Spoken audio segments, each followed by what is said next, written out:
Analisa strategis, kejahatan korupsi Nadiem Makarim, Erick Thohir, GoTo, dan jaringannya. Oleh Christovita Wiloto, Chairman Strategik Indonesia. Korupsi, kebodohan, dan keserakahan. Bangsa Indonesia sedang berhadapan dengan babak sejarah paling memalukan dalam dunia pendidikan dan ekonomi digital.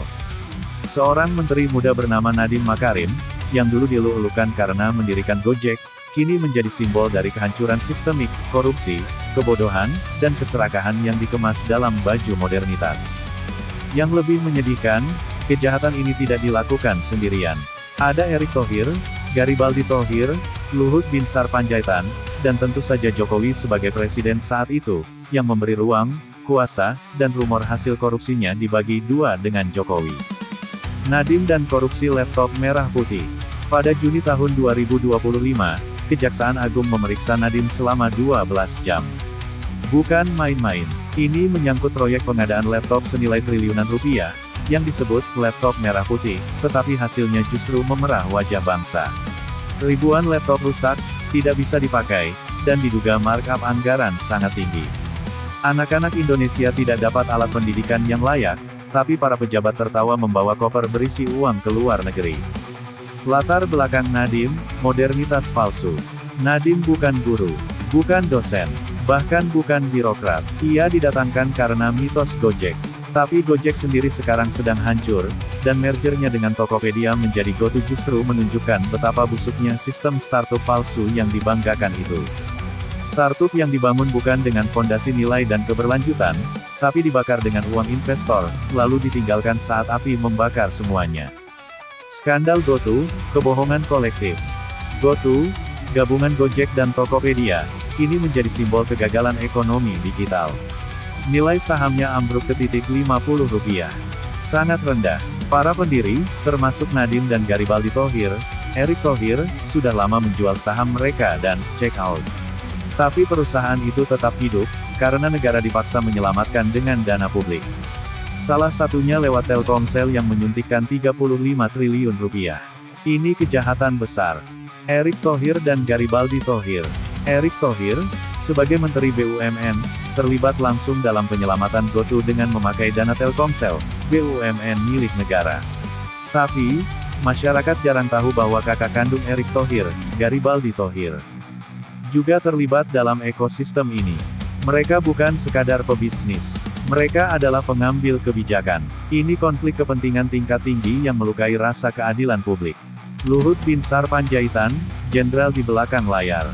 Dalam hampir semua proyek besar yang merugikan negara, nama Luhut selalu muncul. Dan antara perusahaan milik Luhut dan kawan-kawan, disebut-sebut siap membeli GoTo yang bangkrut. Artinya, Luhut akan membeli perusahaan rongsokan dengan harga murah, setelah perusahaan itu dibesarkan dengan uang rakyat. Ini bukan sekadar bisnis, ini permainan kekuasaan yang melibatkan manipulasi struktural. Jokowi, presiden yang melindungi mafia. Semua kejahatan ini terjadi saat Jokowi menjabat Presiden Republik Indonesia. Ia bukan tidak tahu, ia membiarkan. Ia mengangkat Nadiem, mempertahankan Erick, memberi panggung pada Luhut. Dan rumor hasil korupsinya dibagi dua dengan Jokowi. Jokowi bertanggung jawab secara moral dan politik. Dalam sistem demokrasi sehat, Presiden harus menanggung akibat dari pilihan orang-orangnya. Bagaimana kerugian negara terjadi? Mari kita hitung secara sederhana. Rp35 triliun dari Telkomsel ke GoTo. Proyek laptop bodong senilai triliunan. Saham GoTo anjlok hingga tak bernilai. Investor internasional kabur. Anak-anak Indonesia tidak dapat laptop layak. Guru-guru tidak dapat pelatihan. Rakyat kehilangan kepercayaan. Semua ini akibat satu jaringan kecil yang menguasai kekuasaan dan keuangan secara bersamaan. Peran media, membungkam fakta. Media-media besar diam.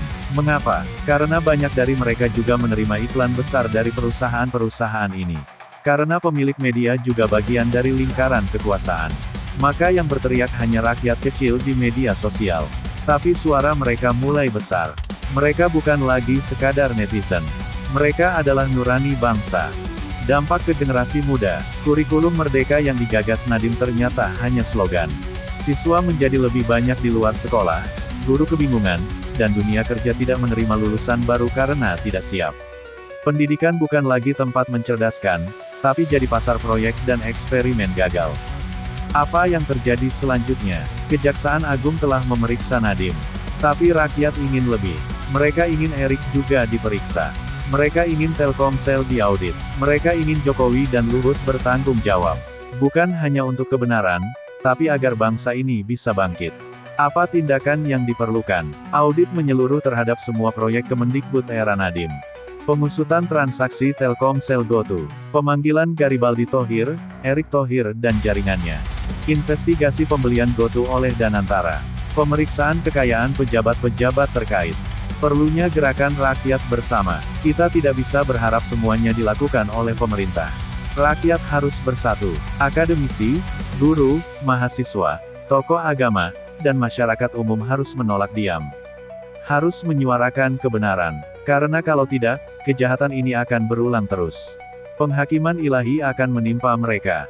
Dalam terang firman Tuhan, kejahatan tidak akan selamanya tersembunyi. Tuhan Yesus Kristus membenci ketidakadilan. Ia akan membongkar kejahatan yang dilakukan oleh mereka yang mencuri uang rakyat, mempermainkan pendidikan, dan menjadikan anak-anak kecil sebagai korban. Tuhan melihat semua, dan Ia akan menghakimi dengan adil. Tuhan Yesus Kristus. Tuhan Yesus berkata, apa yang kamu lakukan terhadap yang paling kecil dari saudara-saudaramu ini, kamu melakukannya kepadaku. Matius 25 ayat 40. Artinya, ketika Nadiem, Erik, Luhut, dan Jokowi mencuri uang yang seharusnya dipakai untuk pendidikan anak-anak kecil, mereka sedang menghina Tuhan sendiri. Arahan Tuhan jelas. Bertobatlah. Kembalikan uang rakyat. Bersihkan sistem pendidikan dari kejahatan. Bebaskan generasi muda dari sistem bobrok. Tegakkan kebenaran dengan kasih, bukan dendam. Bangkitlah Indonesia. Dengan terang Kristus, kita lawan kegelapan.